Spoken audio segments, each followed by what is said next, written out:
Good morning, Angelo family. In today's video, we're gonna talk about the 3 things I hate about my Tesla Model S. So let's jump in. First thing I really don't like about the car is the actual maintenance for the car.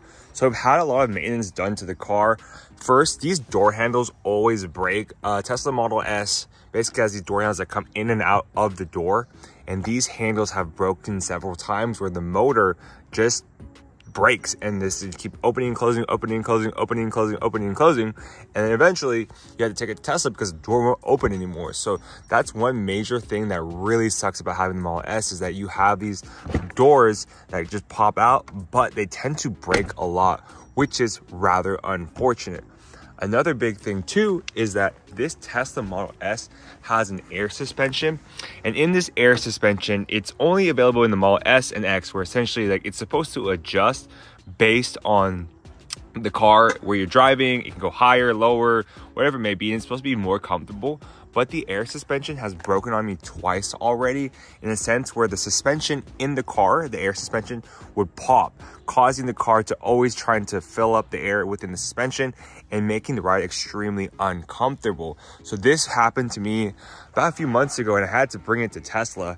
And basically, if it didn't have insurance, or if the car was still not on warranty, it'd be a couple $1,000s to just fix that air suspension. So that's one of the unfortunate parts about the Model S, is that the air suspension can break. And in the Model 3, basically that new Highland, it's not an air suspension, but I've driven it and it's just as comfortable, if not more comfortable, than the Model S, which is pretty interesting in itself. Let's jump inside the car and show you the other things that have broken within the car. So a little dirty here, guys, I know. But another thing that's broken here are the charge ports. So these charge ports in the back, they don't work anymore, which is kind of unfortunate. I need to bring it into Tesla as well. But essentially, the charge ports here, there's no more power electricity being brought to the car. So if I have this charger over here for my iPhone, it doesn't charge anymore. Like the car won't even charge my iPhone or any kind of USB-C plug. So I gotta bring it into Tesla as well to get that fixed, because it's no longer charging, which is kind of unfortunate. But hopefully Tesla will need to replace the entire back console over here to get that fixed. But these charge ports no longer work. Another big change and a big kind of update to Tesla, which is their main selling point, is the full self-driving beta. So as you could see here, I have full self-driving beta. Unfortunately for me, it looks like it's been disabled 3 times due to improper use, and after 5 times I will be suspended for a bit, but that's neither here nor there. This is also because Tesla's full self-driving beta is still extremely buggy. What does that mean? So there are so many times I'm using full self-driving beta, and then the car will switch lanes, or it'll reroute to another basically destination. So I've picked a predisposed lane or a predisposed destination I want to go to. I picked it's the 45 minutes because it's like the fastest. And then as I'm driving, Tesla's full self-driving beta will see that there's another route that's 44 minutes and immediately exit the freeway. It's like one of the most dangerous things that can happen. And the car has done it so many times here in California. And it's honestly made me not want to even use full self-driving anymore, just because of how buggy it is and how kind of crazy it is, right? I kind of just want to use auto steer beta going forward. Keep in mind, this could be because the car has yet to get an update for full self-driving supervised learning, and I think this may be the case, right?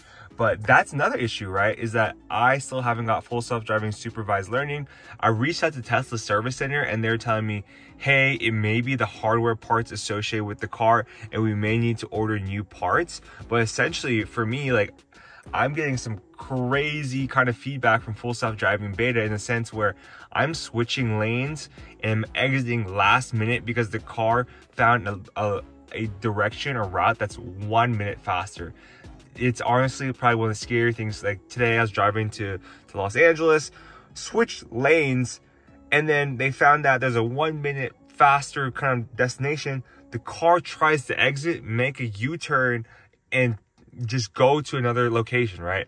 So that's just kind of, it just really irks me and makes me kind of mad. Like, why are we paying $100 a month, or for some people $200 a month, and for some people pay that $15,000 a month to have a very, very buggy software that is kind of dangerous.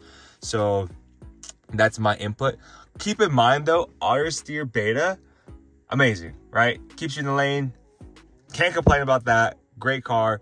Not a lot of phantom braking anymore like it was in the beginning, but now full self-driving beta. Hopefully supervised learning will make it a lot better for me when I get that fixed out, whether it be a firmware update or actually them updating the parts for my car. So we'll see what happens there. But overall right now, not the best. And hopefully they get that fixed. I'll keep you guys updated when I take it to the service center going forward. So that should be an interesting video as well. All right, the last and final thing that I really don't enjoy about the car is the high cost, right? For me, I've paid off the car already, fully paid off, super happy.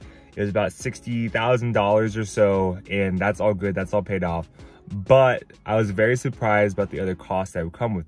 Because the Tesla Model S is considered a luxury sedan, it costs about $200, $250 a month to insure the car, which is pretty pricey because we have a Model X, a Model 3, a Model Y, and those are only around like $100 a month. But the Model S, because it's a luxury sedan, we're getting charged around $250 a month. And this is with like the Costco insurance that if you stack up the cars, you get the best insurance, you get a really good rate. So this is like probably the best rate you can get for the Tesla Model S insurance, and it's extremely pricey, which is kind of unfortunate.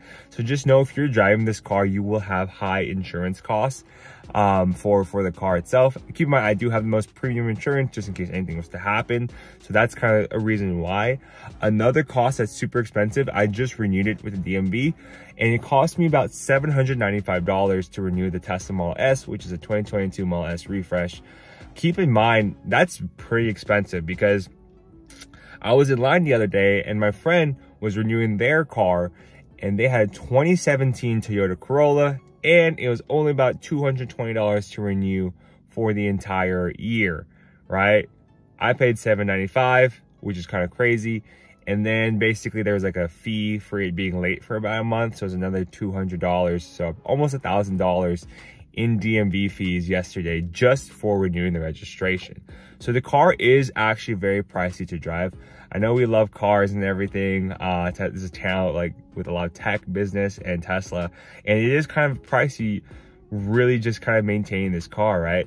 If you are like not trying to spend a lot of money, I highly recommend not getting a Model S, right? I think you can get just an amazing experience with a Model 3 for like a $20,000 Model 3 used, pay insurance for about $100 a month, and then your renewal registration is probably about $200-300 a year.